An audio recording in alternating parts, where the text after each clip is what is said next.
안녕하세요. 예, 김기영입니다. 목이 제가 좀 쉬었죠. 예, 목이 쉬었는데요. 예, 말을 많이 해서 목이 쉰 게 아니라 말을 별로 안 해서 목이 잘 안 나오는 겁니다. 예, 이틀 동안 김치찌개 주세요. 감사합니다. 된장찌개 주세요. 이거밖에 안 했어요. 그래서 목이 좀 잠겼습니다. 자, 강의 기획서 보시죠. 그 강의 기획서에 강의 시간이 1시로 제가 무슨 생각으로 했는지 몰라도 2시입니다. 예. 2시고, 매일 수업은 2시고요. 시험 보는 날은 1시부터 2시까지 시험을 보시고, 2시 10분부터 이렇게 수업을 하도록 그렇게 하겠습니다. 자, 1페이지에 보시면, 거기 오른쪽 위에 그 카카오톡 질문 QR이 있습니다. 거기로 질문하시면 되겠고요. 전화번호는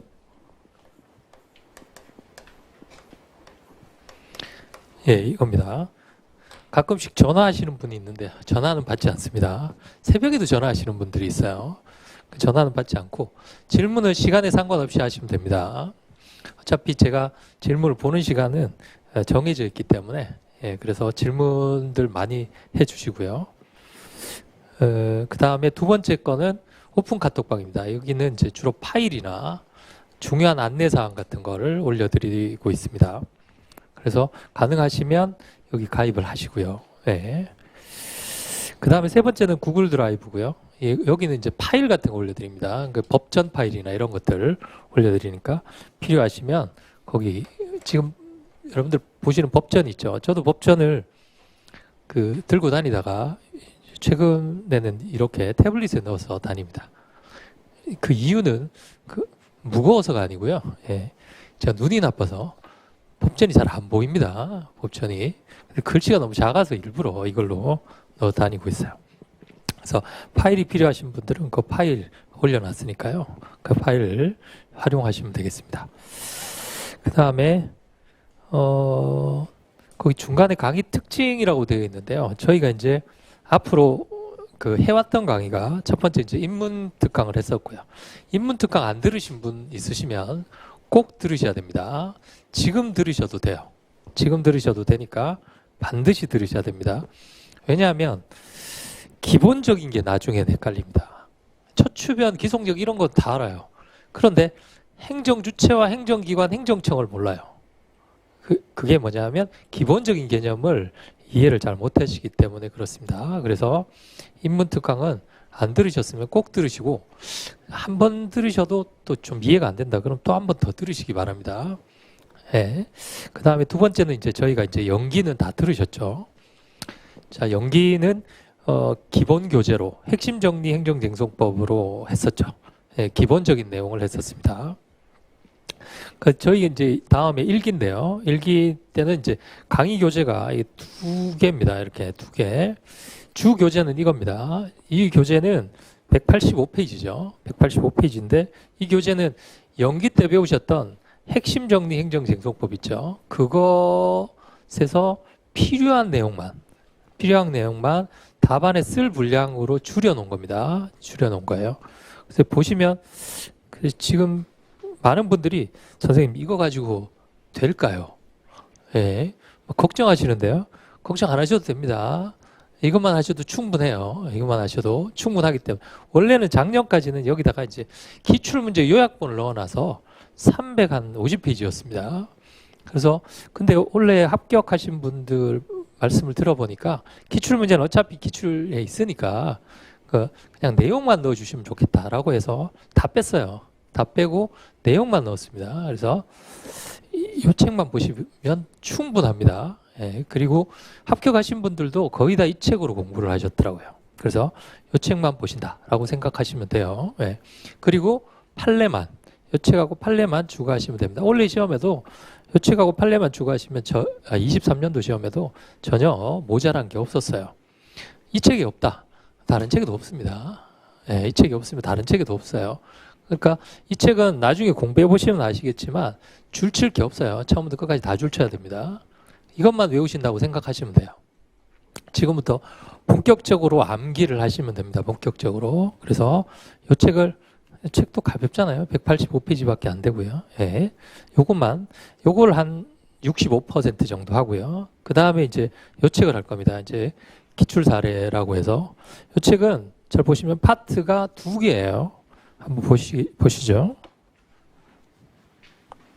240페이지까지가 기출편입니다. 기출편이고 그 이후가 사례편입니다. 사례 연습은 제가 만든 문제예요. 기출 문제는 이제 기출된 문제이고요. 근데 얘도 페이지가 얼마 안 되죠. 427페이지인데요. 예전에는 이거보다 훨씬 두꺼웠습니다. 예전에는 기출편이 이렇게 돼 있었어요. 2021년 예를 들어서 변호사 시험 그 다음에 2022년 그러니까 책이 감당이 안 돼요. 왜냐하면 매년 기출 문제가 자꾸 늘어나잖아요. 그렇죠? 근데 이걸로는 감당이 안 돼서 그리고 또 하나는 기출 문제를 연도순으로 이렇게 넣어 놓으면 여러분들이 공부하시기가 굉장히 불편합니다. 왜냐하면 예를 들어서 올해 기출을 23년도에 넣어 놨어요. 그래서 저는 기출 문제를 한번 보고 싶다. 그럼 기출 문제를 탁 열어요. 그러면 제일 앞에 나오는 게 처분성, 재소기간, 두 번째 기속력이 나와요. 그 다음에 원고 적격. 다시 말씀드리면 뭐냐? 한 해 기출 문제를 보기 위해서는 전 범위를 다 알아야 돼요. 그렇죠. 전 범위를 다 알아야 되기 때문에 전 범위를 다 이해할 정도 되면 2기가 끝나야 돼요. 그렇죠. 그래서 여러분들이 기출 문제 보시기가 어렵다라는 겁니다. 이해가 되시나요? 그런데 그래서 제가 어떻게 할까 고민을 하다가 이렇게 했어요. 예를 들면 원고 적격에 대한 문제예요. 그럼 원고 적격에 대한 문제가 변호사 시험에도 있고 노무사 시험에도 있고 있잖아요. 그렇죠? 그럼 원고 적격 문제를 다 모아요. 다 모아가지고 그 중에서 중요한 문제만 추려요. 추려가지고 원고 적격에 딱 넣어놨어요. 그 다음 기속력 문제만 싹 모아가지고 기속력에 딱 넣어놨어요. 대상 적격도 대상 적격에만 딱 넣어놨어요. 그러면 여러분들은 대상 적격 공부하시고는 대상 적격 문제만 풀어보면 돼요. 재결주의 공부하시고는 재결주의 문제만 풀어보시면 돼요. 이 책의 앞부분이 그렇게 되어 있습니다. 그러니까 오늘부터 기출 문제를 보실 거예요. 오늘부터. 이해가 되시나요? 예. 그래서 중복되는 문제는 씻지 않았습니다. 그리고 예를 들어서 기존의 기출 문제와 새로운 기출 문제가 똑같아요. 근데 이 기출 문제가 더 좋아요. 그럼 얘 빼고 여기서 집어넣어놨어요. 예를 들면 변호사 시험에 1차 처분 있고 다시 거부 처분하고 2차 신청하고 거부 처분하는 문제. 23년도에 저희 시험에다 나왔잖아요. 그렇죠? 그 문제가 이 기출 문제집에 들어가 있었습니다. 그런데 이제 저희 시험에 나왔기 때문에 걔 빼고 거기다가 얘를 문제를 딱 집어넣어 놨죠. 아시겠죠? 그러면 처음부터 끝까지 다 보시면 모든 기출 문제를 싹 다 보는 겁니다. 아시겠죠? 그래서 제가 이거 개정하는데 정말 오래 걸렸어요. 왜냐하면 모든 기출 문제를 다 뽑아서 리스트를 만든 뒤에 그 문제를 비교하고 그 중에서 중요한 문제를 골라서 넣어놨기 때문에 그렇습니다. 아시겠죠? 예. 예를 하나 들어볼까요? 오늘 저희가 대상적격 공부할 거거든요. 대상적격 한번 보시죠.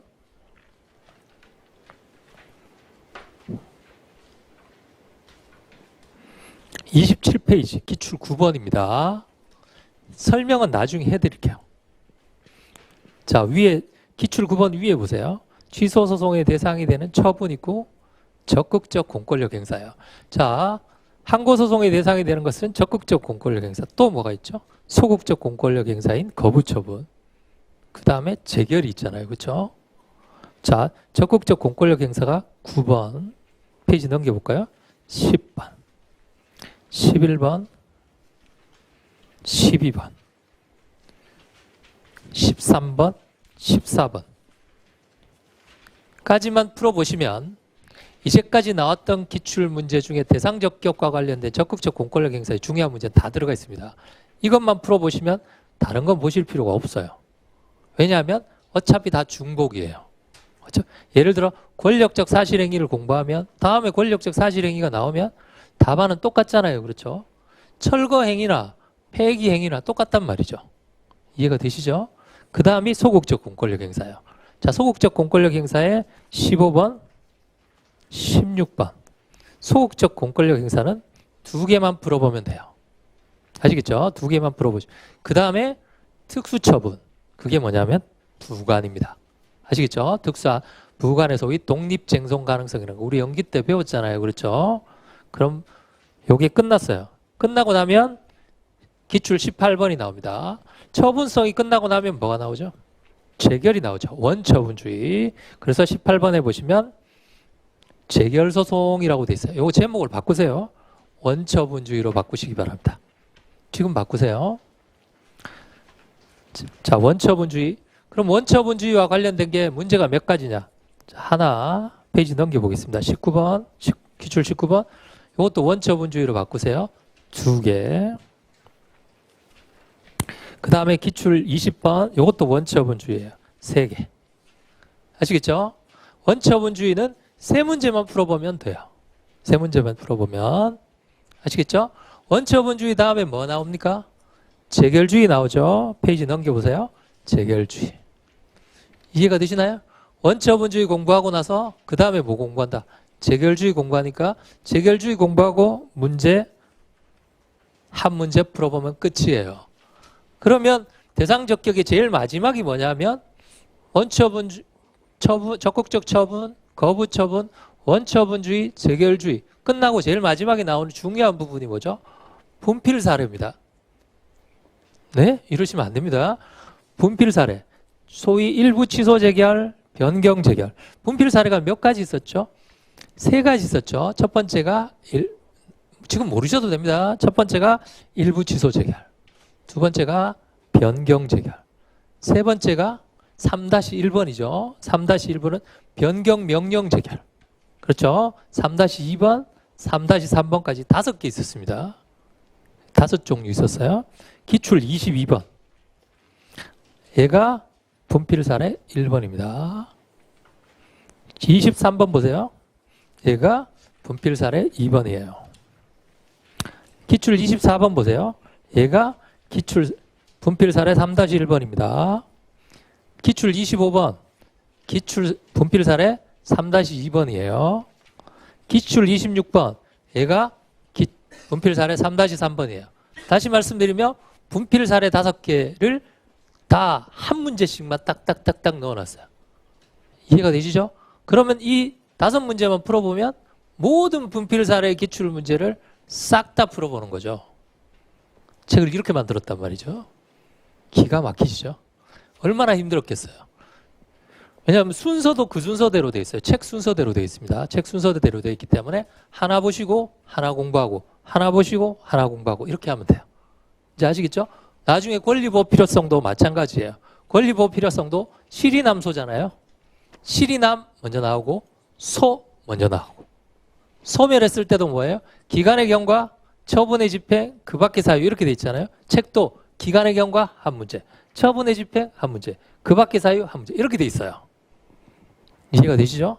그러니까 완벽하게 이 책은 이 쟁점 정리랑 합을 이루도록 그렇게 돼 있어요. 아시겠죠? 그래서 같이 문제를 풀어보시면 됩니다. 저희 수업 진행도 그렇게 같이 할 겁니다. 요거 보고 요거 보고. 그러면 기출문제는 기출문제인데 예를 들어서 기출문제에 나오지 않았던 문제가 있을 수 있잖아요. 그렇죠? 기출문제에 나오지 그런 문제는 그럼 어디서 푸는가? 그런 문제는 사례 문제에 나와 있습니다. 그래서 사례 문제는 기출문제는 즉 앞부분은 1기 때 할 거예요. 1기 때. 그러니까 1기 때는 진도별로 공부를 합니다. 진도별로. 그러나 2기 때는 진도별로 공부를 하지 않아요. 왜냐하면 시험은 진도별로 나오지 않습니다. 시험은 어떤 경우에는 기속력이 먼저 나오고 어떤 경우에는 심판이 먼저 나오고 왔다 갔다 한단 말이죠. 그렇죠. 그렇기 때문에 2기부터는 진도 범위를 어떻게 하느냐 하면 종합 문제로 돼 있어요. 그래서 모의고사도 종합 문제로 볼 거고 책도 종합 문제로 돼 있어요. 그래서 사례 연습도 모두 다 종합 문제로 되어 있습니다. 아시겠죠? 난이도로 보면 사례 연습이 훨씬 더 어렵습니다. 기출보다. 당연히 그래야 되겠죠. 그래서 1기 때는 앞부분을, 2기 때는 뒷부분을 공부합니다. 그래서 뒷부분을 공부하시다가 예를 들어 뭘 공부하시다가 원처분주의가 이해가 안 된다. 그러면 싹 원처분주의 기출문제 풀어보고 이해가 되시죠? 그러니까 기출은 시작이자 끝이에요. 시작이자 끝입니다. 그렇기 때문에 저희가 문제를 그렇게 풀어볼 겁니다. 아시겠죠? 그래서 진도를 요거 조금 나가고 요거 풀어보고 요거 조금 나가고 요거 풀어보고 이렇게 나갈 거예요. 이해가 되시나요?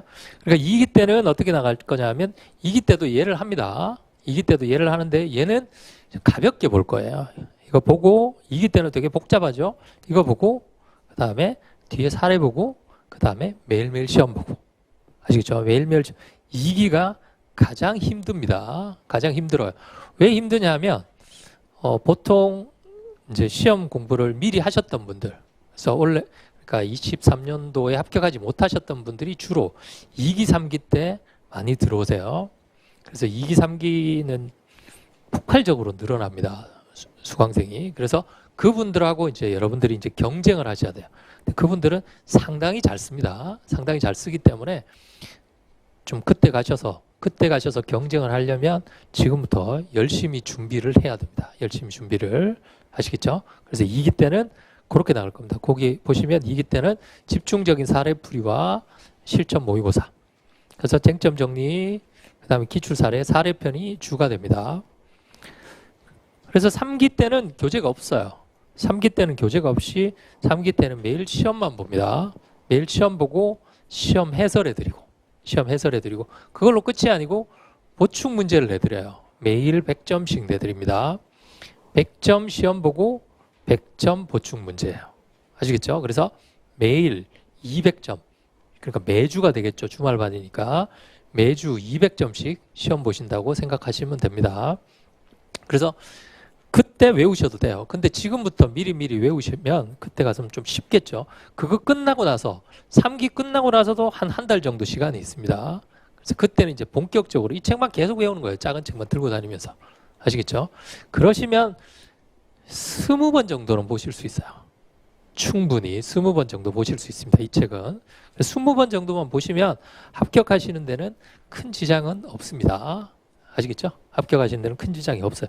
제가 이렇게 책을 얇게 만든 이유가 요즘 추세가 고득점보다는 단기 합격 쪽에 수험생들이 맞춰져 있어요. 단기 합격 쪽에 시험. 그렇기 때문에 빨리 붙는 게 최고입니다. 빨리 붙는 게. 그래서 제가 합격 축하해 냈을 때도 여쭤보니까 단기 합격하신 분들이 굉장히 많으시더라고요. 생각보다. 그러니까 뭐 초고득점도 중요하죠. 물론 고득점 하신 분들도 있는데 중요한 거는 빨리 붙는 게 제일 좋습니다. 빨리 붙는 게.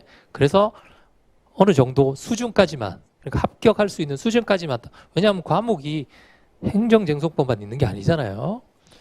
여러분들 책 비교해 보세요. 행정쟁송법이 제일 얇을 겁니다. 그렇기 때문에 얘는 전략 과목으로 삼고 나머지 시간 많이 드는 그 과목에다가 시간을 투입하는 게 훨씬 더 효율적인 공부 방법이에요. 그래서 합격하신 분 중에 동차 합격하신 분 중에 그러니까 1월 지금이죠. 작년 1월에 시험 시작하셔가지고 그해 합격하신 분도 있어요. 1, 2차를 동시에요. 그러니까 나중에 그 링크 한번 보시면 제가 보내드릴 테니까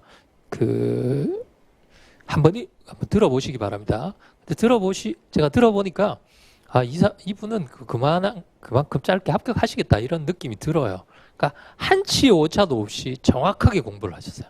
한치 오차도 없이 한번 꼭 들어보시기 바랍니다. 생동차로 합격하신 분. 그분도 이 책만 봤다는 거예요. 그리고 분량을 늘리지 않았다는 겁니다.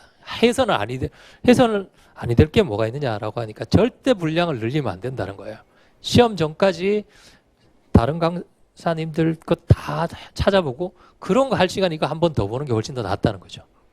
아시겠죠? 그래서 한번 나중에 들어보시기 바랍니다. 그래서 마지막에 실전 모의고사 한번 볼 거고요. 나중에 여유가 되시면 실전 모의고사는 꼭 보시기 바랍니다. 왜냐하면 그 해 제일 중요한 문제를 선생님들이 실전 모의고사에 내거든요. 예. 저도 23년도 실전 모의고사에 문제를 하나 냈어요. 그 문제가 1문에 나왔습니다. 23년도 1문에. 똑같은 판례입니다. 아시겠죠? 그래서 그리고 마무리 특강 이렇게 진행이 될 겁니다. 그 다음에 두 번째 페이지에 보시면 강의 일정이나 뭐 이런 것들은 아까 말씀을 드렸고요. 그 다음에 강의 교재 또 설명을 해드렸고, 특징은 첫 번째가 제 65% 정도가 핵심 체크입니다. 요 책으로 할 거예요. 작은 책으로. 이 작은 책이 여러분들 보셨던 핵심 정리 행정 쟁송법 있죠. 그 책보다 내용이 더 작습니다.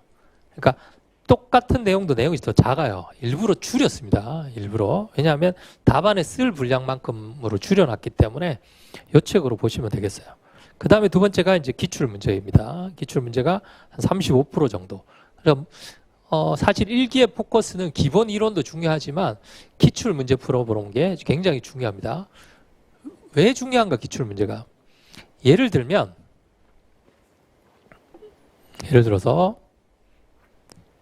큰 책, 작은 책으로 해보겠습니다. 큰 책을 잠깐 보시죠.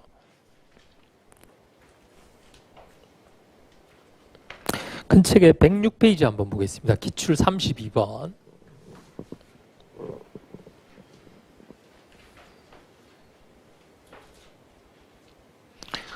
마지막 줄에 정년에 이르게 된 경우 해임 처분의 취소를 구할 법률상 이익이 있는지 여부를 검토하시오입니다. 그러면 우리가 여기서 공부를 해야 될 것은 두 가지예요. 실제로 법률상 이익이 있는가? 와, 두 번째는 뭐 쓰는 겁니까, 여기? 법률상 이익이 있는지를 검토하시오라고 했으니까 뭘 쓰는 건가요? 법률상 이익은 뭐죠? 소송 요건 중에 원고 적격? 그렇죠. 근데 법률상 이익은 정확하게 얘기하면 소의 이익을 말합니다. 소의 이익은 원고 적격 더하기 권리보호 필요성이에요. 다시 말씀드리면 법률상 이익이 있는지를 검토하시오라는 것은 원고 적격과 권리보호 필요성이 있는지를 검토하시오. 이런 뜻입니다. 이걸 공부하는 거예요. 자, 원고 적격 더하기 권보필 필을 합쳐서 뭐라고 부른다? 법률상 이익이라고 부릅니다. 또는 소의 이익. 또는 소익. 같은 말이에요. 그렇죠? 그럼 이게 있는지를 검토하시오라고 한다면 요거하고 요거 쓰는 겁니다. 요거하고 요거 쓰는 거. 자, 기억을 한번 되살려 보세요. 원고 적격. 우리 취소소송의 네 가지 유형 배웠죠. 1 유형은 뭡니까? 침익적 처분의 상대방. 침익적 처분의 상대방은 항상 원고 적격이 인정이 된다 그랬어요. 무슨 이론이라고 그랬죠? 직접 상대방 이론에 따라서 1 유형은 원고 적격이 항상 인정이 됩니다. 그렇죠? 자, 다시 읽어보겠습니다. 해임 처분 취소송. 자, 해임. 공무원 신분 소멸 사유입니다. 몇 유형인가요? 집에 가라. 신청한 거 아니잖아요. 그렇죠? 일방적이니까 1유형이죠. 1유형이니까 원고 적격이 항상 인정이 됩니다. 두 가지 물어봤는데 1유형이니까 실질적으로 뭘 물어본 것이다. 이걸 물어본 거죠. 이거 공부하는 게 기출문제 공부하는 겁니다. 아시겠죠? 무슨 표현이 나왔을 때 뭘 써야 되는가? 이겁니다. 109페이지 보세요.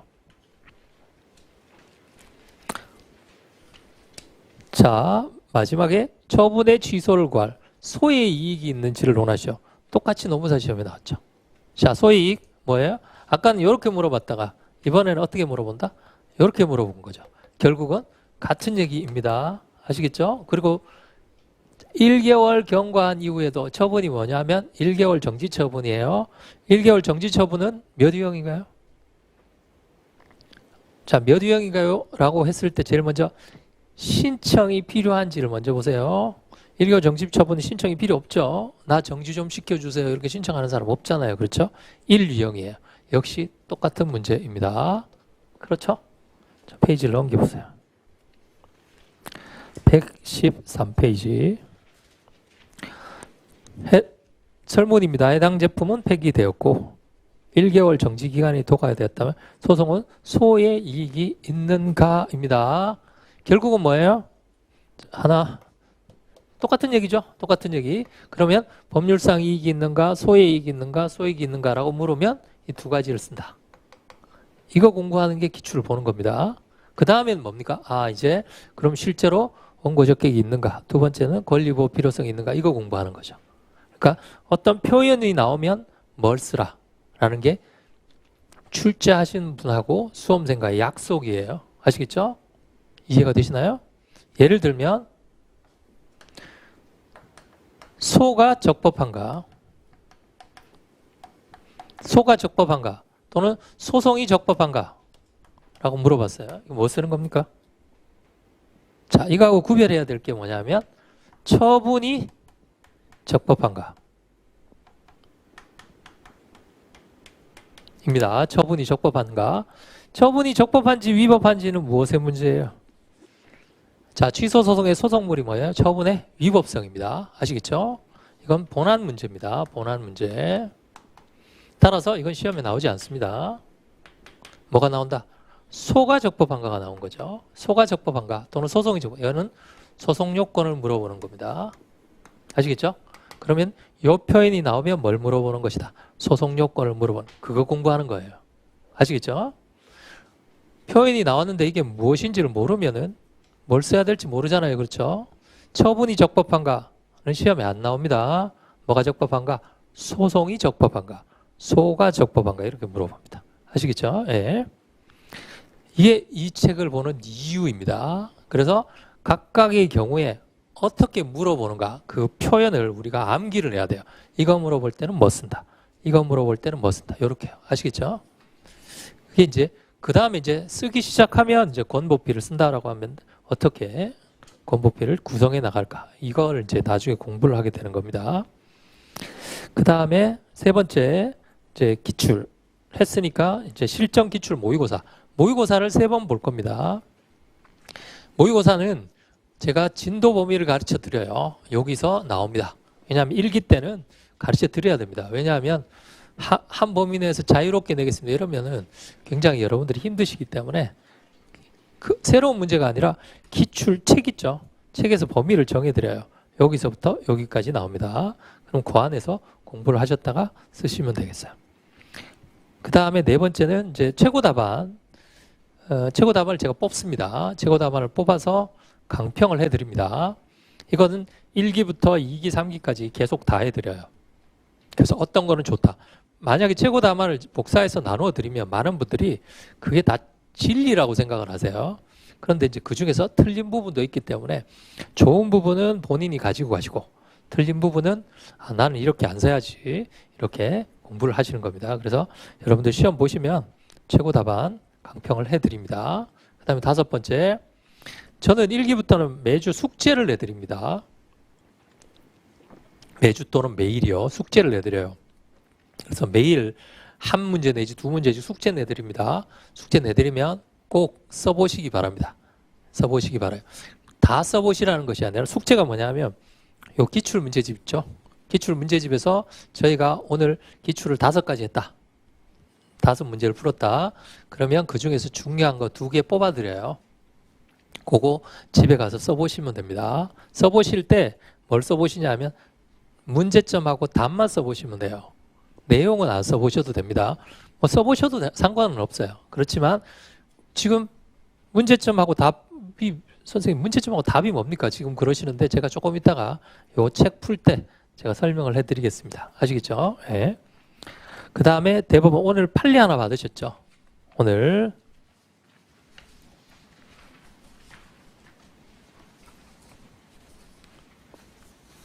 아, 2개요.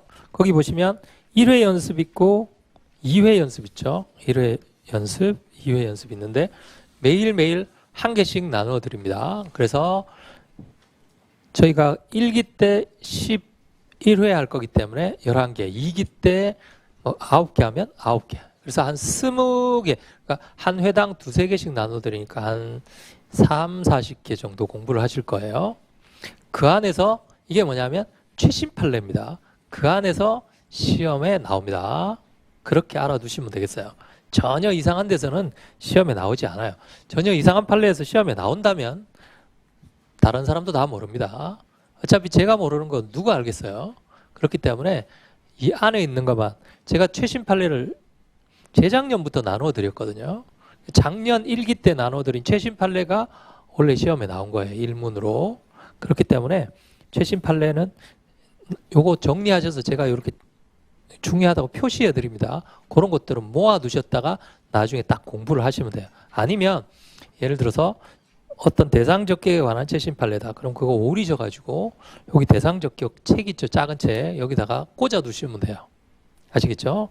그래서 그 활용 방법은 제가 조금 이따가 설명해 드리겠습니다. 그래서 판례 연습은 1회 했다고 다음날 안 가지고 오지 마시고 계속 가지고 오시기 바랍니다. 이게 쌓아 두셔야 돼요. 왜냐하면 5회, 6회 하다가 다시 1회를 제가 설명해 드릴 수도 있으니까요. 이거는 꼭 갖고 다니시기, 별로 안 무겁잖아요. 갖고 다니시기 바랍니다.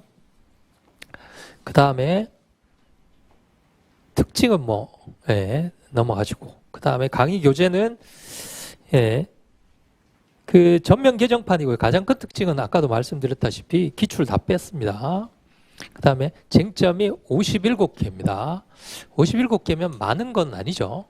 많은 겁니까? 노동법 쟁점은 얼마나 될까요? 57개인데 그 중에서 별표 3개, 별표 2개 하면 한 30개 정도 될 겁니다. 30개.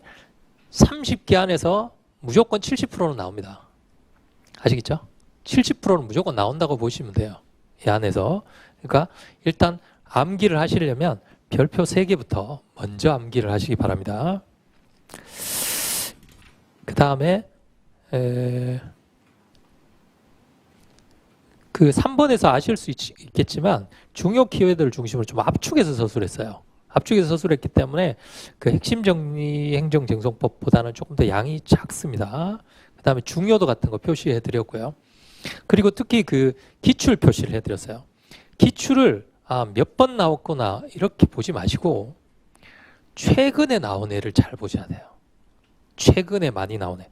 예를 들면 우리 행정심판 전치는 시험에 잘 안 나오죠. 행정심판 전치는 뭐 쓸 내용도 없고 행정심판 전치는 시험에 안 나오는데 작은 책 96페이지 보세요. 작은 책 96페이지를 보시면 32번입니다. 16년도 5급에 딱 한 번밖에 안 나왔어요. 왜 16년도 5급에 시험에 나왔냐면 5급 공채는 공무원들을 뽑는 시험이죠. 공무원은 뭐예요? 필요적 심판 전치는 공세도잖아요. 그렇죠? 공무원. 그러니까 공무원 시험이니까 당연히 필요적 심판 전치가 나오는 건 당연하죠. 그것도 딱 한 번 나왔습니다. 그런데 보세요. 23년도에 변호사 시험과 입법고시가 동시에 나왔어요. 필요적 심판 전치가요. 전혀 외면하고 있다가 필요적 심판 전치가 나온다는 거예요. 그 얘기는 뭐예요? 그만큼 출제하러 들어가시는 분들이 남들이 낸 거 말고 새로운 걸 내고 싶어 한다는 거예요. 새로운 거. 그래서 필요적 심판 전치는 아주 중요합니다. 아시겠죠? 우리가 평상시에는 필요적 심판 전치 공부 안 하잖아요. 근데 아주 중요하다고요. 그래서 제가 별표도 올렸어요. 그럼 3개 하시죠. 예. 그 정도까지는 아니고요. 뭐 기속력이나 첫 출변처럼 중요한 건 아니에요. 그렇지만 중요하다는 거죠. 아시겠죠? 잘 보셔야 됩니다. 조만간에 1, 2년 안에 필요적 심판 전치가 나올 거예요. 그래서 기출을 보실 때도 최근 기출을 잘 보세요. 최근 기출을. 그리고 타 국가 시험에 기출이 많이 됐는데 우리 시험에 기출이 잘 안 된 것. 이것들은 상당히 유력합니다. 아시겠죠? 왜냐하면 타 국가 시험에 출제하셨던 분들이 우리 시험에도 출제하시거든요. 한 2, 3년 있다가 꼭 나옵니다. 원래 23년도에 1차 거부 처분, 2차 거부 처분도 2016년도 변호사 시험에 있었던 문제예요. 아시겠죠? 있었던 문제이기 때문에 잘 알아두셔야 됩니다. 그러니까 기출도 몇 번 나왔지가 아니라 최근에 몇 번 나왔는지를 잘 보셔야 됩니다. 아시겠죠? 최근에 몇 번, 최근에 많이 나왔는데 별표도 높아요. 그러면 그건 뭐 거의 시험에 나올 가능성이 높다는 겁니다. 아시겠죠? 네. 그 다음에 기출 사례의 특징은 아까 제가 말씀드렸습니다. 기출편하고 사례편으로 나누어져 있습니다. 그리고 나중에 기출 사례를 다 보시고 나서 다시 복습을 하실 때도 문제 별표가 다 되어 있어요. 각 문제마다 기출 문제도 별표가 다 되어 있습니다. 예를 들어서 기출 문제 중에서 이벤트성 기출도 있어요. 선생님, 이벤트성 기출은 뭐냐? 예를 들어서 중요한 판례가 하나 나왔어요. 아시겠죠? 근데 판례 결론만 물어보는 문제가 나왔어요. 그러면 다시는 안 나옵니다. 그분은. 아시겠죠? 그 문제는 다시는 안 나와요. 왜냐하면 그 판례 결론을 물어보기 위해서 낸 문제이기 때문에 그렇습니다. 이해가 되시나요? 물론 타 시험에 나왔으면 우리 시험에 나올 수도 있죠. 근데 우리 시험에서 만약에 그런 문제가 나왔다. 그럼 동일한 문제는 나오지 않는다고 보시면 돼요. 아시겠죠? 예. 그래서 그런 것들을 하나씩 하나씩 골라드리겠습니다. 그 다음에 시험은 거기에 체크되어 있는 대로 꼭 보시기 바랍니다. 왜냐하면 지금 안 보시면 2기 때 처음 보시잖아요. 예. 그렇기 때문에 지금 꼭 보시기 바랍니다. 뭐 몇 점을 맞던 아니면은 뭐 몇 페이지를 쓰건 그건 중요한 게 아니에요. 시험을 보시는 게 중요한 겁니다. 자기가 쓴 걸 갖다가 누구에겐가 보여주는, 그걸 두려워하시는 분들이 있어요. 자기 건 나만 봐야 돼. 근데 실제 시험에서는 그럴 수가 없잖아요. 그렇죠? 객관화 시키는 게 굉장히 필요합니다. 그리고 지금 채점하시는 분들이 전부 다 제 강의 들으셨던 분이고 열심히 채점해 주실 거예요. 그렇기 때문에 시험을 꼭 보시기 바랍니다. 아시겠죠? 많이 못 쓰셔도 상관없습니다. 그래도 시험은 보셔야 돼요. 아시겠죠? 시험 보시고 예를 들어서 문제 2개 나왔는데 한 문제밖에 못 썼다. 그럼 채점 받으시고 나머지 한 문제는 댁에 가서 써보셔야 됩니다. 다음에 쓰지. 다음은 없어요. 아시겠죠? 꼭 써보셔야 됩니다. 꼭 그런 것들이 시험에 나와요. 꼭 그런 것들이 시험에 나온다고요. 아시겠죠? 기출문제가 시험에 안 나올 것 같죠? 똑같은 기출문제가 나오는 경우가 허다합니다. 그렇기 때문에 꼭 써보셔야 돼요. 기출이 그만큼 중요합니다. 예, 됐습니다. 그리고 저희 진도는 역시 소송부터 나갈 겁니다. 소송 나가기 전에 이제 공부를 하신 지 좀 오래되셨기 때문에 법전 정리를 한번 해보겠습니다. 법전을 한번 가볍게 읽어보죠. 행정소송법입니다. 행정소송법.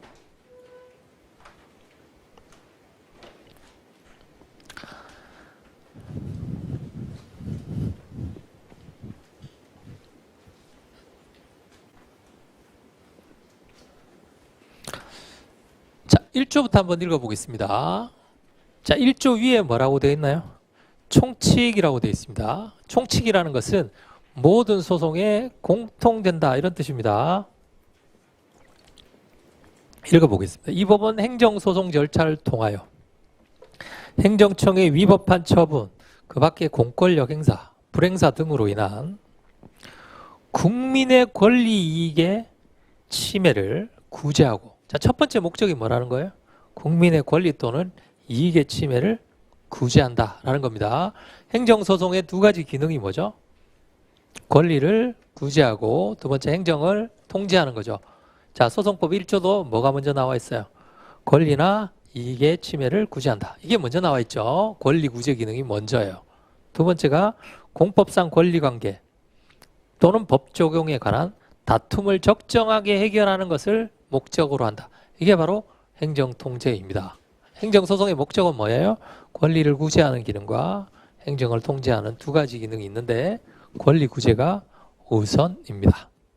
자, 두 번째 정의, 처분 등, 처분과 등이죠. 그 다음에 이호는 부작위입니다. 등은 뭐예요? 재결이죠. 재결. 2조 2항은 나중에 설명해 드리겠습니다. 자, 3조. 행정소송의 종류는 다음에 4가지로 구별한다라고 되어 있습니다. 항고 당사자는 주관이고 민중기관 소송은 객관소송이에요. 객관소송은 무슨 주의예요? 법정주의입니다.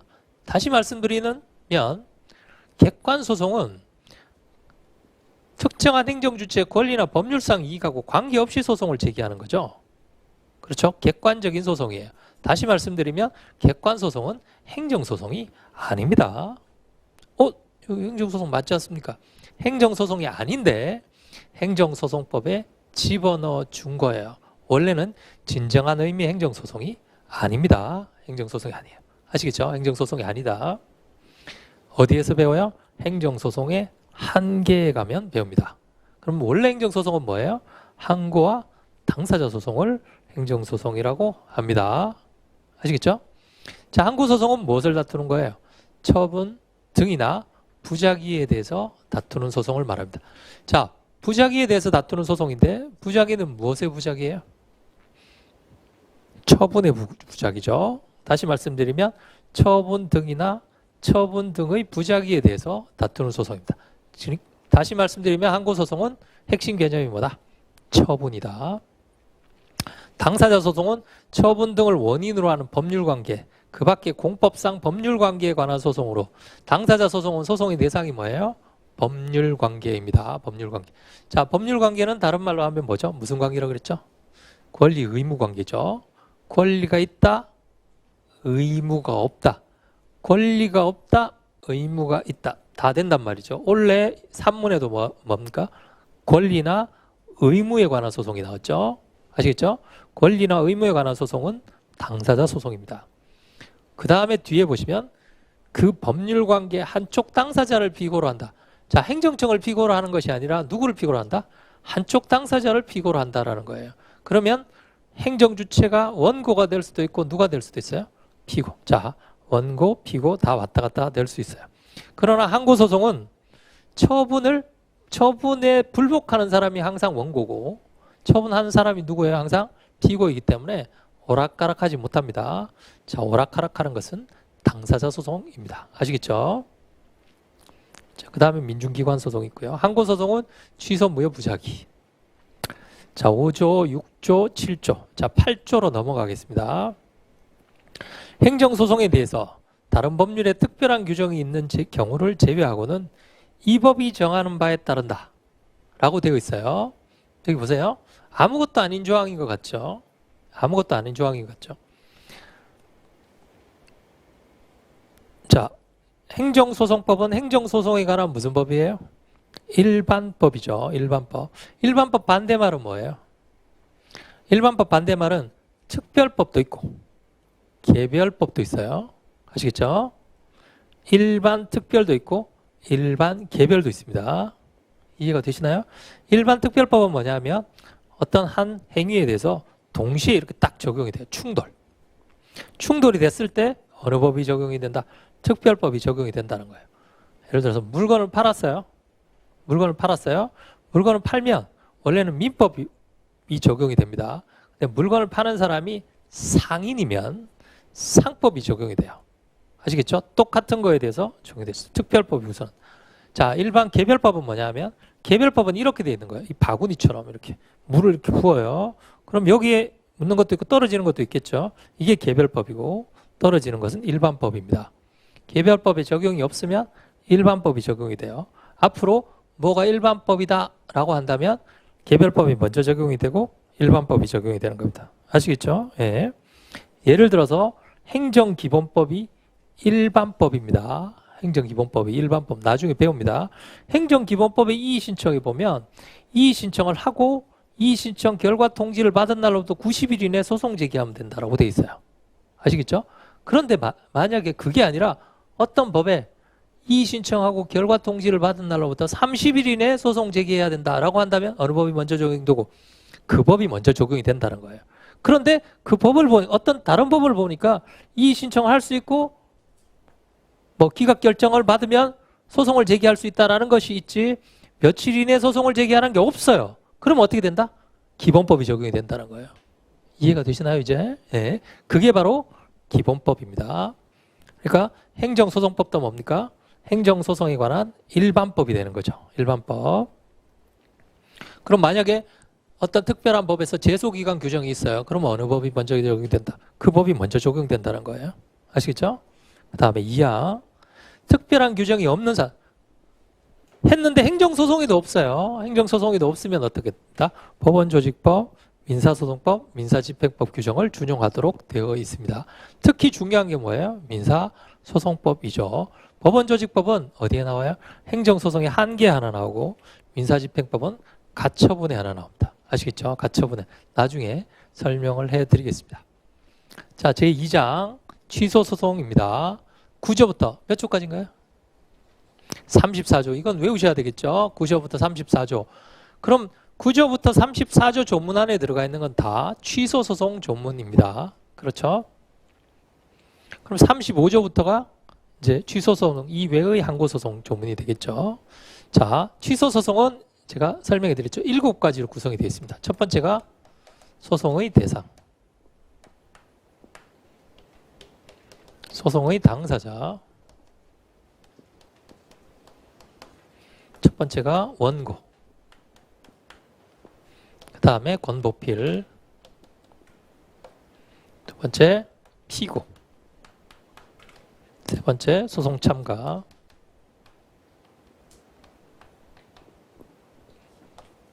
기타 소송 요건. 재판 관할.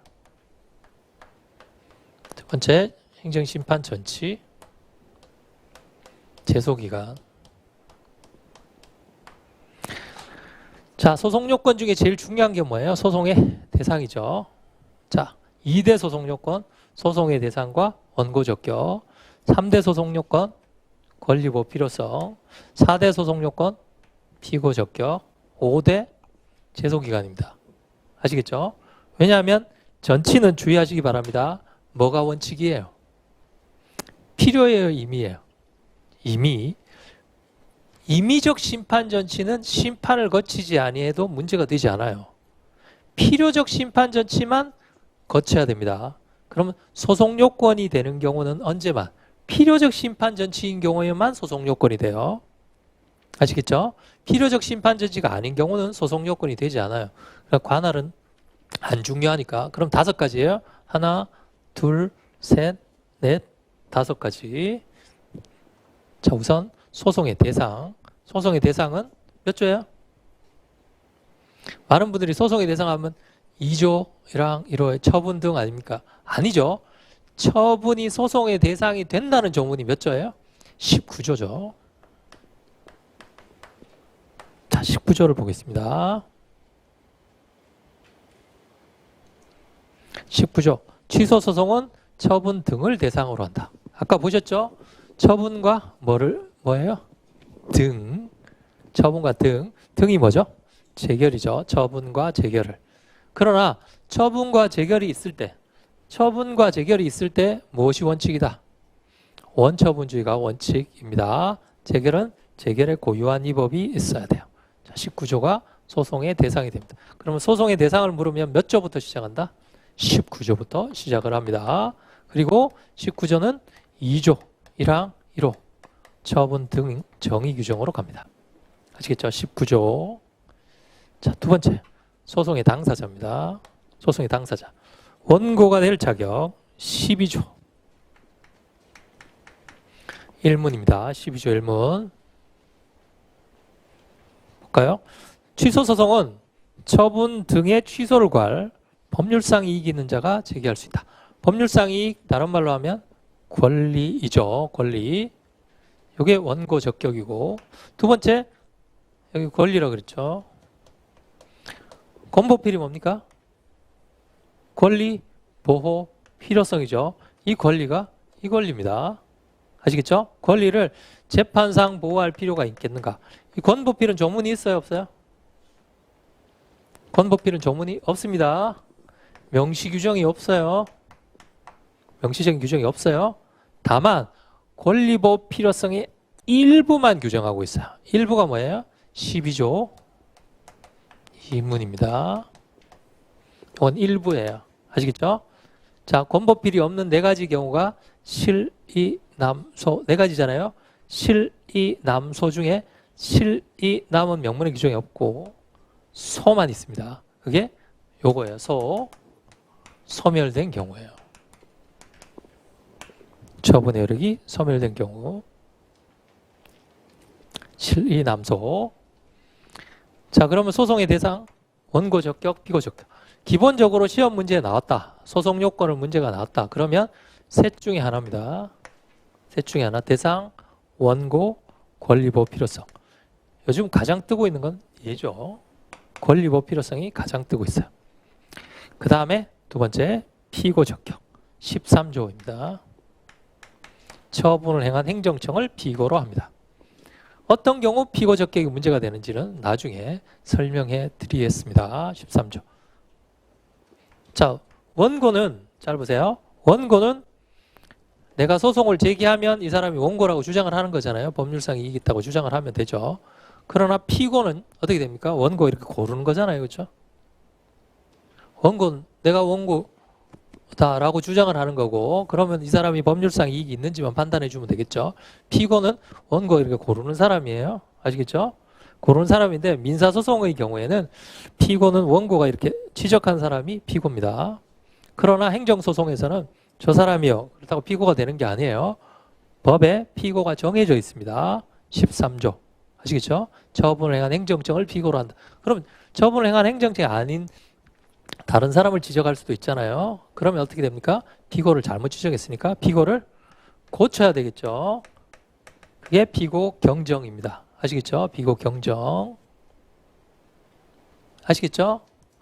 자, 그러면 원고 한 사람, 피고 한 사람, 원고 한 사람, 피고 한 사람만 있어요. 원고가 여러 명이거나 피고가 여러 명일 수도 있어요. 피고가 여러 명일 수도 있잖아요. 그렇죠? 연탄공장 이웃이 여러 명일 수도 있잖아요. 그렇죠? 그러면 이게 이제 15조예요. 공동소송. 여러 명일 때. 12, 13, 14, 15. 15조에 보세요. 수인의 청구, 여러 사람의 청구 또는 수인에 대한 청구. 누구일 때? 원고가 여러 명일 때, 피고가 여러 명일 때 무엇이 된다? 공동소송인이 될 수 있다라고 되어 있습니다. 아시겠죠? 원고가 여러 명이거나 누가 여러 명일 때, 피고가 여러 명일 때입니다. 그렇죠? 자, 계속 봅니다. 소송의 당사자는 원래, 잘 보세요. 소송의 당사자는 이 두 사람을 말해요. 이 두 사람. 원래 얘는 당사자가 아닙니다. 아시겠죠? 그래서 원고 적격, 피고 적격 합쳐서 당사자 적격이라고 합니다. 혹시라도 판례를 읽으셨을 때 당사자 적격이라는 표현이 나오면 얘가 없거나 이걸 말하는 거예요. 아시겠죠? 그럼 당사자는 누구예요? 얘와 얘죠. 원고와 피고예요. 그러면 소송 참가는 원고 피고 아닌 사람이거든요.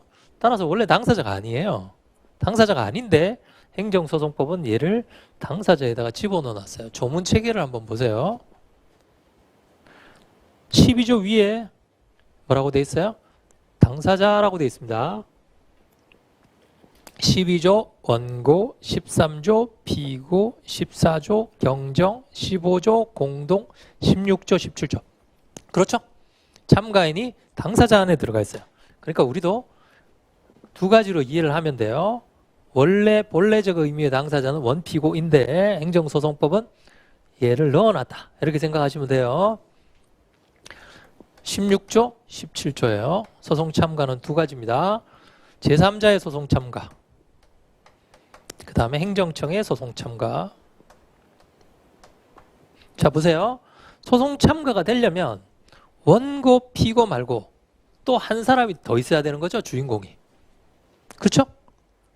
그렇죠? 세 사람이 뭔가 문제가 되는 거 아니에요. 주체가 원고, 피고, 참가인.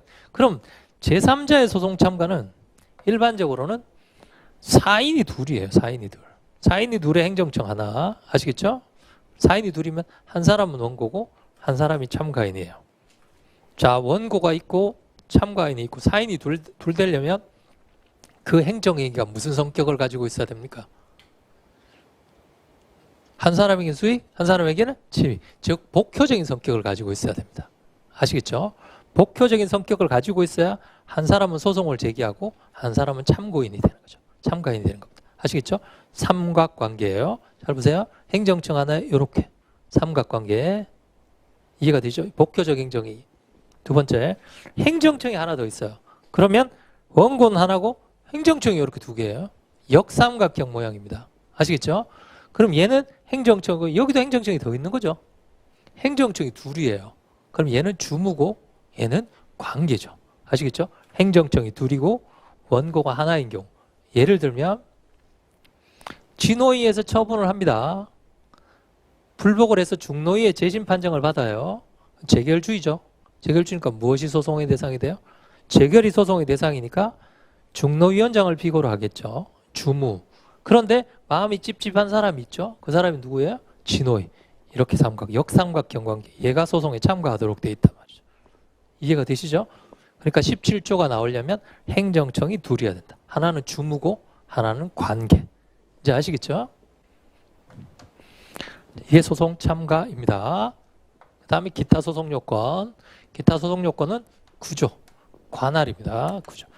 관할이 예전에 뭐 약술 문제 나올 때는 좀 중요했지만 지금은 그렇게 중요하지는 않습니다. 두 번째는 심판 전치. 18조. 필요적 심판 전치만 중요하다 그랬어요. 필요적 심판 전치. 따라서 얘도 소송 요건으로서는 그렇게 중요하지 않아요. 그러나 구체적인 내용은 아셔야 됩니다. 18조. 그 다음에 제소기간 20초. 20초 잠깐 볼까요? 20초. 취소 소송은 처분 등이 있음을 안 날로부터 90일 이내에 제기하여야 한다. 그 다음에 단서는 행정심판을 청구한 경우에는 재결서 정보를 송달받은 날로부터 기산합니다. 2항은 처분이 있은 날. 자, 1항 있음을 안 날. 90일. 두 번째 있은 날. 자, 있다는 건 뭡니까? 처분의 효력이 발생했다라는 뜻이죠. 있다. 있다의 반대말은 뭐예요? 없다죠. 즉 없다는 건 뭡니까? 처분의 효력이 발생하지 않았다라는 거예요. 그러면 처분의 효력은 언제 있어요? 상대방에게 도달해야 됩니다. 아시겠죠? 도달. 잘 보세요. 도달한 날로부터 1년입니다. 안 날로부터 90일이 아니라, 자, 많은 분들은 있은 날 1년, 안 날 90일 이렇게 외우시잖아요. 그렇죠? 안 날은 뭘 안 날이에요? 있음을 안 날이에요. 있음을 안 날.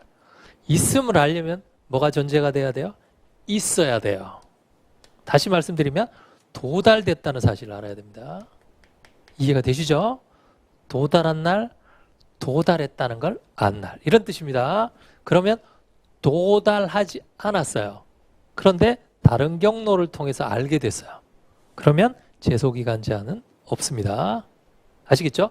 안 날이 아니라 있음을 안 날입니다. 있음을 안 날. 이해가 되시나요? 그 다음에 심판 청구하면 재결서 정보를 송달받은 날로부터 기산합니다. 나중에 제소기간 가서 설명해 드리겠습니다. 제소기간은 너무 중요하죠. 아시겠죠? 너무 중요합니다. 그리고 또 하나 주의하실 게 있습니다. 여기 보시면 있음을 안 날이고 여기에 처분이라고 되어 있어요. 처분 등이라고 되어 있어요. 등도 됩니다. 등. 아시겠죠? 등이니까 뭡니까? 재결은 재결이 있음을 안 날이죠.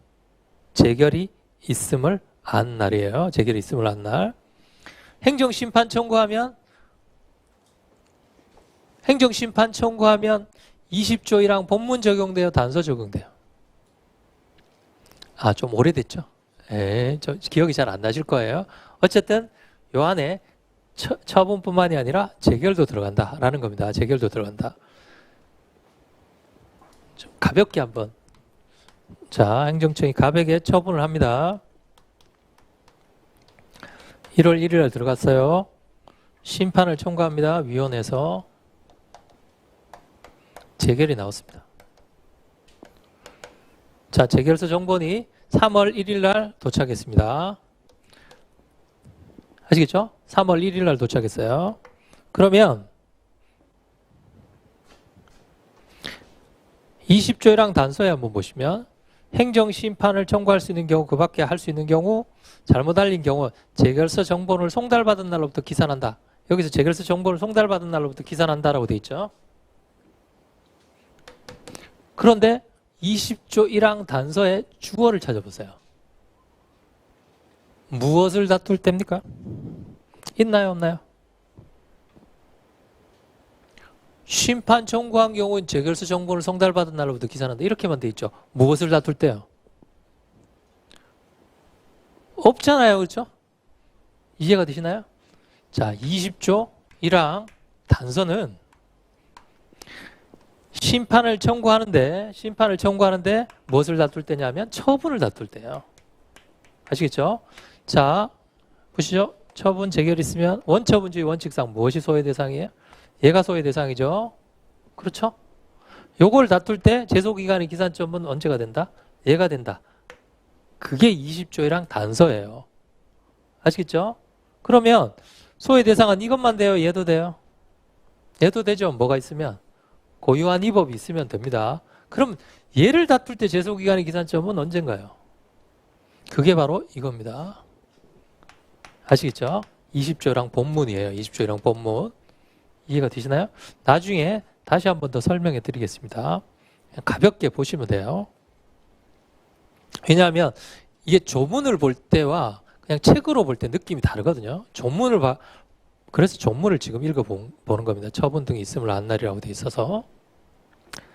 자, 그 다음에 제소기간이 20조이죠. 여기까지가 이제 3번이고 4번이 병합소송입니다.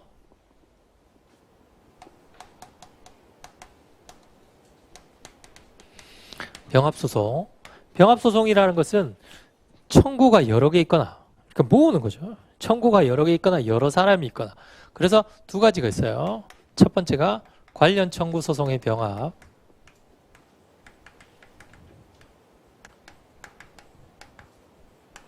과 소의 변경이 있습니다. 소의 변경. 이게 이제 10조죠. 10조. 관련 청구 소송의 병합. 10조인데 아까 제가 말씀드렸죠. 원고가 여러 명 있거나 피고가 여러 명 있으면 뭐 할 수 있다? 공동소송을 제기할 수 있다 그랬죠. 15조. 근데 15조의 공동소송은 조건이 하나 있어요. 15조 한번 다시 보겠습니다. 수인의 청구 또는 수인에 대한 청구가 처분 등의 취소 청구와 거기다 줄거세요. 관련되는 청구인 경우에 하나여. 자, 그냥 공동소송이 되는 것이 아니라 뭐라 해야 된다? 관련 청구 소송이라 해야 된다라는 겁니다. 아시겠죠? 이해가 되시나요? 관련 청구 소송. 그러면 원고가 여러 명 있다고 그 사람들이 소송을 제기할 수 있는 것이 아니라 걔들이 관련 청구 소송이라 해야 된다는 거예요. 자, 그래서 10조와 15조가 여기 들어갑니다. 아시겠죠? 15조. 그러니까 15조는 여기도 들어가면서 요 관계죠. 원고가 여러 명이거나 피고가 여러 명이거나. 아시겠죠? 그 다음에 소의 변경. 소의 변경은 21조. 종류의 변경. 그 다음에 22조. 처분 변경으로 인한 소의 변경. 소의 변경 22조입니다. 이걸 병합소송이라고 합니다. 병합소송은 이렇게 두 가지죠. 첫 번째, 병합이 있고 변경이 있습니다. 병합은 이렇게 모으는 것을 말하고요. 변경은 바꾸는 것을 말합니다. 아시겠죠? 병합, 변경. 그러면 병합이 되건 변경이 되건 얘하고는 같아야 돼요? 달라야 돼요? 얘하고는 같아야 돼요? 달라야 돼요? 같으면 변경이 아니잖아요. 그렇죠? 달라야 되겠죠? 어떻게 구별합니까? 얘와 얘의 특징이 있겠죠. 그게 뭐냐면 소송물이에요. 소송물. 아시겠죠? 소송물이 뭐라 해야 된다? 달라야 됩니다. 소송물이 달라야. 소송물이 같으면 병합이나 변경이 아니에요. 이해가 되시죠? 소송물. 그러면 취소소송도 이 취소소송과 이 취소소송이 달라야 변경이 되고 달라야 병합이 된다. 이 말입니다. 아시겠죠? 자, 병합과 변경입니다. 21조, 22조. 여기까지가 이제 병합소송이고요. 다섯 번째.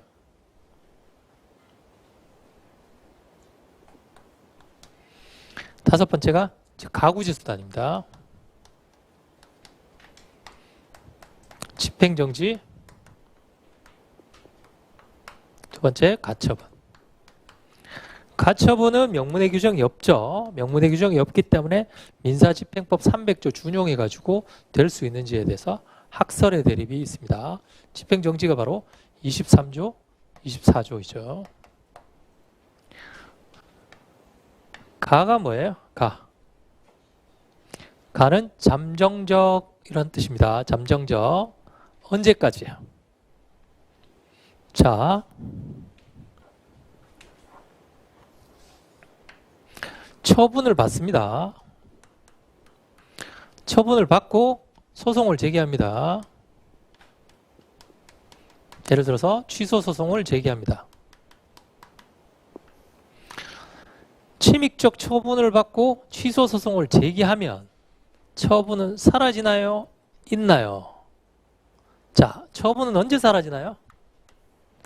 취소 판결이 나야 사라집니다. 즉, 이 취소 소송은 언제 기능하냐 하면 판결이 났을 때 기능합니다. 이 취소 소송은 판결이 났을 때 기능을 한다는 거예요. 모든 소송은 다 똑같아요. 따라서 제소는 했지만 판결이 나기 전까지 요 구간은 이 취소 소송의 기능이 아니에요. 왜냐하면 뭐가 원칙이기 때문에 집행 부정지가 원칙이기 때문에 취소 소송을 제기해도 처분의 효력은 없어져요, 살아있어요? 살아있는 거죠. 살아있기 때문에 집행정지 신청을 하는 겁니다. 즉 집행정지는 뭡니까? 집행정지 신청을 해서 집행정지가 인용이 되면 언제까지?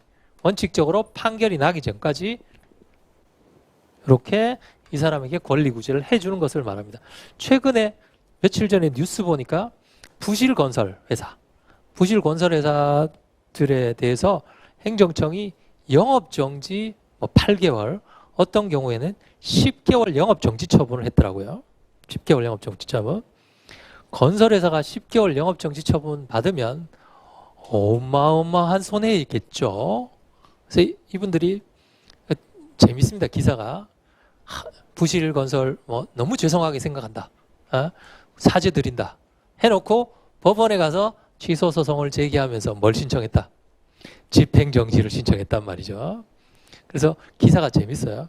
앞으로는 죄송하다고 해놓고 뒤에 가서는 집행정지를 신청했다는 거예요. 자, 10개월 정지 처분이 집행정지되면 어떻게 됩니까? 정지가 효력이 없게 되는 거죠. 그러면 이 사람은 뭡니까? 정지가 효력이 없으니까 영업을 계속할 수 있습니다. 계속할 수 있어요. 결국은 뭡니까? 앞으로는 죄송하다고 하고 뒤에 가서는 영업을 하기 위해서 소송을 열심히 준비해서 집행정지 신청을 했다라는 거죠. 이해가 되시죠? 네. 요게 이제 집행정지예요. 언제까지요? 판결이 날 때까지 계속 영업을 하겠다라는. 그게 가구제도단이에요. 그럼 두 가지가 있단 말이죠. 집행정지와 가처분. 그럼 잘 보세요. 얘가 있는데 얘를 두자고 하는 이유는 집행정지하고 가처분의 기능이 뭐다? 같다 다르다? 다르다는 뜻입니다. 다르다. 어떻게 다른가? 간단히 설명해 드리면 집행정지는 처분이 있습니다. 아시겠죠? 그걸 잠정적으로 없애는 기능이에요. 아시겠죠? 그러나 가처분은 처분이 없어요. 근데 만들어주는 기능입니다. 아시겠죠? 만들어주는 기능. 그러니까 여기는 이 기능이에요. 얘는 이 기능이고요. 그 기능이 다르죠. 그래서 얘를 인정해 주자라고 얘기를 하는 겁니다. 그 다음에 이제 여섯 번째 심리입니다. 심리는 크게 두 가지가 있어요. 법조문이 있는 거하고 이론적인 문제. 아시겠죠? 법조문이. 조문은 두 가지입니다. 25조와 26조. 25조 한번 볼까요? 25조. 행정심판 기록 제출 명령 제도와 직권심리 두 가지입니다. 자, 이거 한번 보시죠. 아까 우리가 그거 봤습니다. 행정소송법에 조문이 없으면 어디서 가지고 온다 그랬어요? 민사소송에서 가지고 옵니다. 아시겠죠? 민사소송에서. 그러면 사실은 민사소송에서 가지고 온 심리에 관한 여러 가지 이론적인 것 가지고 다 해결할 수 있어요.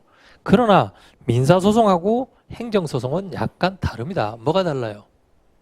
자, 민사소송은 자기 이익을 위해서 갑하고 을하고 이렇게 싸우는 거예요. 아시겠죠? 갑이 을에게 이겼다고 공익이 기여하는 건 아닙니다.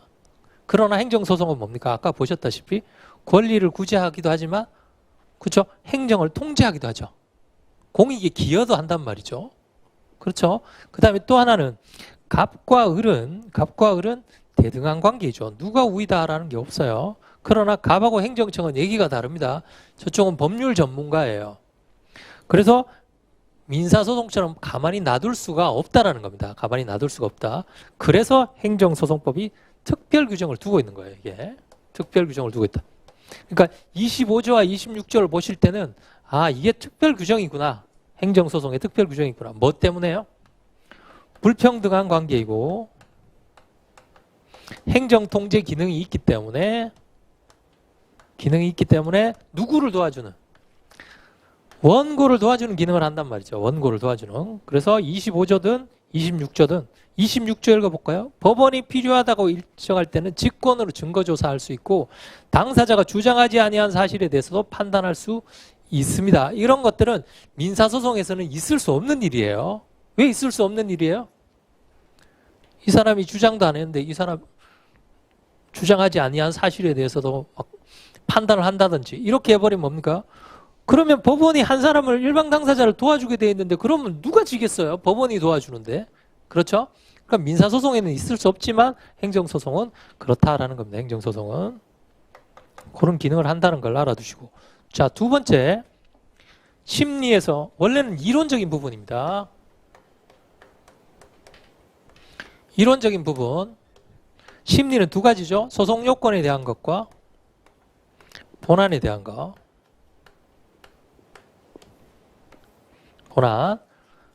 본안이 뭡니까? 소송물이죠. 소송물. 취소 소송의 소송물은 뭐예요? 처분의 위법성이죠. 처분의 위법성. 이건 시험에 안 나온다 그랬어요. 요것만 시험에 나오죠. 처분의 위법성입니다. 그래서 이론적인 부분에 가면 제일 처음에 처분의 위법성이 나옵니다. 소송물이 먼저 나와요. 제일 먼저. 소송물이 먼저 나오고 두 번째 법은 가만히 있나요? 움직이나요? 법이요. 법은 가만히 있나요? 움직이나요? 법은 계속 개정이 되잖아요. 그렇죠? 그러면 처분 시의 법과 판결 시의 법이 다르다면 어느 걸 기준으로 해야 될 것인가? 그게 위법성 판단의 기준 시점입니다. 그래서 판단의 기준 시. 그래서 처분 시설, 판결 시설 이런 것들이 나오죠. 그 다음에 위법성 기준 시점이 결정이 나면 처분 시의 것만 뭐 할 수 있다? 추가 변경할 수 있고 처분 시 이후의 사정은 처추변이 안 되죠. 그래서 나온 게 처분사의 추가 변경입니다. 그래서 이론적인 부분의 세 가지예요. 소송물, 위법성 기준 시, 처분사의 추가 변경. 이렇게 세 가지가 심리의 이론적인 부분입니다. 그러니까 심리 안에는 두 가지가 있는 거죠. 법률의 규정과 두 번째는 이론적인 부분. 두 가지가 있어요. 그다음 심리 끝났으니까 결정해야 되겠죠. 일곱 번째가 판결입니다. 판결이 아니라 정확히 얘기하면 종료예요. 종료로 할까요? 종료는 두 가지예요. 판결로 종료되는 게 원칙적인 모습이고 그 다음에 기타 사유로 종료되는 거. 취하, 포기, 인락 같은 거 이런 것들이 있죠. 자, 판결은 세 가지. 첫 번째가 종류, 두 번째 효력, 세 번째가 불복입니다. 자, 25조, 26조 제5절에 보면 재판이라고 되어 있습니다. 재판. 27조 재량 처분의 취소. 재량에 속하는 처분이라도 한계를 넘거나 남용이 있을 때는 법원은 이를 취소할 수 있다라고 되어 있어요. 그럼 자 보세요. 한계를 넘지 않고 남용도 아니면 취소할 수 있다 없다? 없다. 아시겠죠? 재량 범위 안에서는 법원은 취소할 수가 없다. 제가 이 그림 기억나시나요? 허가 A, B, C, D 있을 때 이렇게 돼 있으면 이게 재량이에요. 아시겠죠? 재량 범위 안에서는 요거 해도 되고 요거 해도 되는 거죠. 재량 범위 안에서는 법원을 취소할 수 없습니다. 이게 뭐예요? 행정소송의 한계에 보시면 재량행위가 나오죠. 그러나 뭐는 취소할 수 있다? 재량 범위를 넘어가면 그게 뭐예요? 재량권 일탈 남용이죠. 즉 행정소송법 27조는 지당한 공자님의 말씀입니다. 그러니까 몰라도 돼요. 그 선생님 지당한 공자님의 말씀을 왜 여기다가 넣어놨습니까? 그 이유는 이것 때문입니다. 예전에는 재량행위는 이렇게 봤어요. 허가할 수 있다. 할 수 있다. 그러면 허가해도 되고 뭐 해도 되고요. 안 해줘도 되고.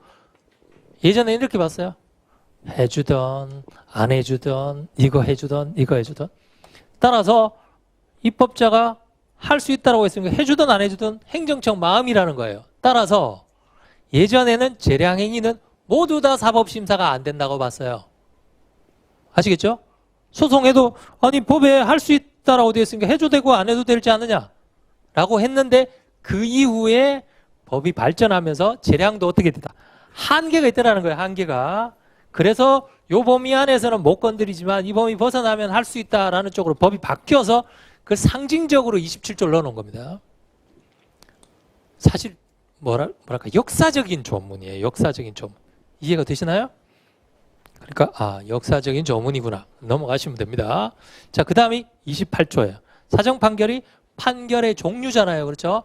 판결의 종류는 몇 가지가 있어요? 인용, 기가, 각하. 근데 사정 판결도 있죠. 나머지 세 가지 사정 판결 말고 나머지는 어디 있어요? 행정소송법에 없죠. 없으면 어느 법에서 나온다? 민사소송법에서 오는 겁니다. 따라서 판결의 종류가 이렇게 돼 있어요. 사정 판결만 나와 있다. 나머지는 다 어디서 온다? 민사소송법에서 옵니다. 그 다음에 두 번째. 아시겠죠? 그럼 이렇게 돼 있겠죠? 민소법상의 종류 있고 그 다음에 행정소송법의 28조. 자, 효력도 두 가지가 있겠어요? 효력도 민사소송법상의 판결의 효력이 있고 그 다음에 행정소송법상의 판결의 효력이 있고 다시 말씀드리면 행정소송법의 판결의 효력 말고 나머지는 다 어디서 온다? 여기서 온다는 거예요. 이걸 잘 알아두셔야 됩니다. 여기서 오는지 여기서 오는지. 자, 행정소송법이 판결의 효력이 29조 형성력 30조 기속력인데 얘는 완벽하게 행정소송법에서 만들어진 겁니다. 아시겠죠? 여기에는 없어요. 왜 없겠어요? 기속력은 누구를 구속하는 거예요? 행정청을 구속하는 게 민사소송법에 있을 리가 없잖아요. 그렇죠? 그래서 30조는 행정소송법 30조 때문에 탄생한 거예요. 아시겠죠? 민사소송에서 왔어요? 아니면 행정소송법에서 만들어진 거예요? 만들어진 거죠? 혹시 기억나시나요? 기속력의 법적 성질에 관한 학설, 기판역설, 민사소송법에서 왔다. 두 번째가 무슨 효력설이죠? 행정소송법이 특별히 인정한 효력이다. 특수효력설. 이게 특수효력설이에요. 아시겠죠? 이게 특수효력설이에요. 이해가 되죠? 그게 다수설이고 판례 입장이잖아요. 그렇죠? 자, 그 다음에 형성력. 형성력은 O를 X로 만드는 거예요. 자, 민사소송도 세 가지 소송이 다 있습니다. 이행소송, 확인소송, 형성소송. 세 가지 다 있어요. 그럼 형성소송은 무슨 형성판결이고 형성판결은 형성력이 있습니다. 형성력이 있어요. 그럼 얘는 뭔가? 민사소송에도 형성력이 있습니다. 아시겠죠? 형성력이 있어요. 갑하고 을 사이에 갑이 소송 제기하면 형성판결 받으면 형성력이 있다는 거예요. 그런데 이 행정소송법에서 말하는 29조의 형성력은 민사소송법에는 없는 형성력이에요.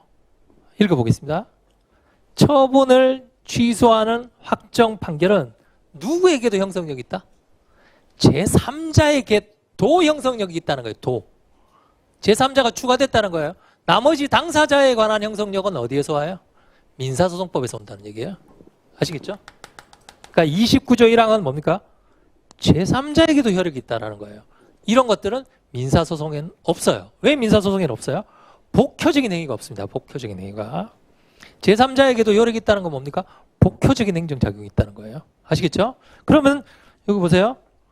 29조 1항의 형성력에 제3자효가 누구에게서 만들어졌다? 행정소송법에 의해서 만들어진 거죠. 30조 1항에 한번 보세요. 30조 1항. 처분을 취소하는 확정 판결은 당사자인 행정청, 그 다음 누구에게도 효력이에요? 그 밖에 관계행정청을 기속한다. 누구에게도? 행정청 더하기 관계행정청을 구속한다라고 되어 있습니다. 관계행정청은 누구예요? 원고 피고 아닌 사람이죠.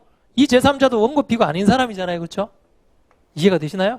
이 제3자도 판결은 제3자에게도 원고 피고는 여기 있잖아요. 그렇죠? 제3자에도 그 다음에 행정청뿐만이 아니라 누구에게도 관계행정청. 관계행정청은 30조가 만들어낸 거예요. 30조가 만들어. 즉 행정소송법이 원고, 피고 아닌 자, 제3자 또는 관계행정청의 판결의 효력을 미치도록 했단 말이에요. 얘들은 어디에는 없는, 민사소송법에서는 없는 판결의 효력이에요. 그러면 얘들을 권리구제하는 수단이 민사소송법이 있겠어요? 없죠, 당연히. 행정소송법에서 독특하게 만들어졌기 때문에 얘들은 행정소송법이 그들을 권리구제하는 조문이 필요하단 말이에요. 이해가 되시나요? 그래서 만들어진 게 뭐예요? 16조의 소송참가와 17조의 행정청의 소송참가예요.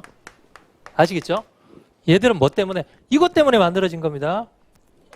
이해가 되시나요? 이게 제3자의 소송참가이고 얘는 행정청의 소송참가예요. 그 이유는 행정소송법에서 판결의 효력을 받도록 얘들에게 규정하고 있기 때문에 그 사람들에게 행정소송상 권리구제 수단을 주는 겁니다. 아시겠죠? 그 다음이 재심 청구, 불법원 31조. 31조에 보세요. 재심 청구가 아니라 제3자에 의한 재심 청구예요. 재심은 뭡니까? 재심은 판결이 난 이후에 새로운 증거가 발견되면 그 당초에서는 판결을 취소하는 제도예요. 그럼 재심은 어디에도 있어요? 형사소송에도 있고 민사소송에도 있어요. 그럼 민사소송법상의 재심은 당연히 여기 적용이 되겠죠. 그러나 누구는 없어요. 제3자는 없단 말이죠. 아까 말씀드렸죠. 29조 1항에 이 제3자는 없기 때문에 그 자에게 새로운 권리구제 수단을 주는 거예요. 그래서 16조하고 31조가 나오게 되는 겁니다. 아시겠죠? 21조의 제3자를 추가했기 때문에 그 자를 보호하기 위해서 소송 계속 중에 소송 참가를 판결이 확정되고 나선 제3, 그래서 제3자의 재심 청구라고 돼 있잖아요. 이제 아시겠죠? 그러니까 29조를 읽으실 때 제3자에 대해서 도를 잘 봐야 돼요. 제3자가 추가됐단 말이죠. 아시겠죠? 뭐가 아닌데요? 원고나 피고가 아님에도 불구하고. 아시겠죠? 네. 그 다음에 소송 비용 뭐 등등. 그 다음에 간접강제. 이것들은 나중에 하나씩 보도록 하겠습니다. 잠깐 쉬었다가 책으로 가겠습니다.